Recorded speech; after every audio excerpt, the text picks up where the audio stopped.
He's a poster boy for why some Ohio State lawmakers want to regulate the air duct cleaning industry. His name is Alan Rome. And tonight, investigator Tom Susi shows you why he's the newest inductee into the ABC6 On Your Side Hall of Lame.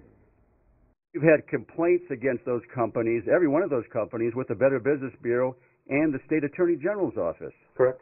Why? Just you can't make everybody happy, for one. Seems quite a few people are unhappy with this local air duct cleaning contractor, like John Lott. $2,000, and you have nothing to show for it. Absolutely nothing. And Marion Wheeler. I think he's a liar. Lott says he paid Ellen Rom's company, Real Air Care, $2,000 down to remove mold in this foreclosed home he bought last summer. And as you can see in these snapshots, this place is covered in mold. The ceilings was jet black. I mean, completely black. Rom told Lott he could get rid of this mold for $5,100. This guy came and he said, well, your drywall doesn't have to be tore down. He said the mold's not clear through. Turns out the mold was clear through, and this house had to be nearly gutted.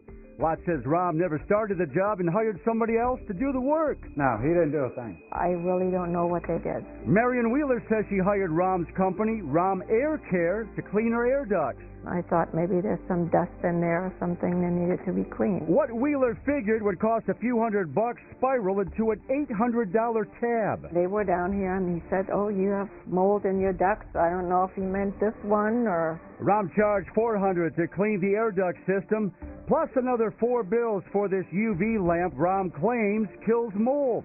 Funny thing, says Wheeler, her house is only 10 years old and it's never had water damage. You know, it just sounds like a bunch of baloney, yeah.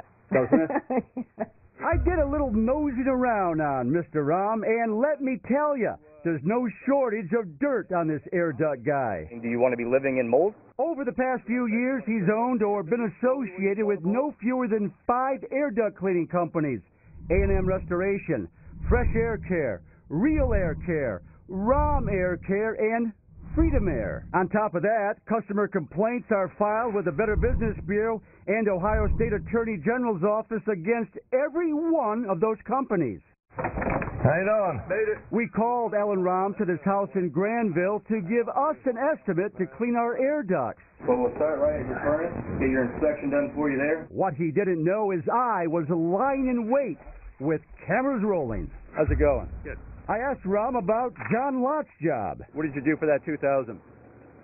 We ripped out drywall for him. No, you didn't. And what about treating Marion Wheeler's house for mold? You don't want to be breathing that in How do on you a know? regular basis. Are you a doctor? No, I'm not a doctor. Fact is, when it comes to mold and whether or not it's bad to breathe in, there's no standard. Another thing. I don't know a lot of companies, good companies, that continually change their names. Like I said, I had a bunch of bad business partners, especially like at Real Air Care or Fresh Air Care even. 5 times? I think he's a liar. I thought the guy was honest. Alan Rom, you can duck responsibility, Things don't work out sometimes. but you can't escape the ABC6 On Your Side Hall of Lame. Okay, so John Lott sued one of those companies that Alan Rom helped run. No one from the company showed up, including his so-called partner. Lott got the judgment. Now, good luck in collecting that judgment, Bob. Tom, I remember late last year you were talking with state legislators about an initiative at the State House about perhaps regulating this industry.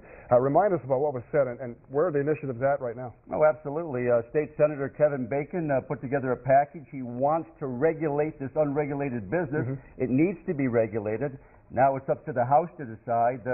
Hopefully, there'll be some movement on it this year. Yeah, it's still making its way through the process. Oh, absolutely. But Senator Bacon really wants to shove this through, so he's working hard on it. All right. In the meantime, the Hall of Lame gets a little more crowded tonight. It's a little more crowded, and let me tell you, we have more people joining soon. I'm sure you do. Tom, thanks. Yo. All right, thank you, guys.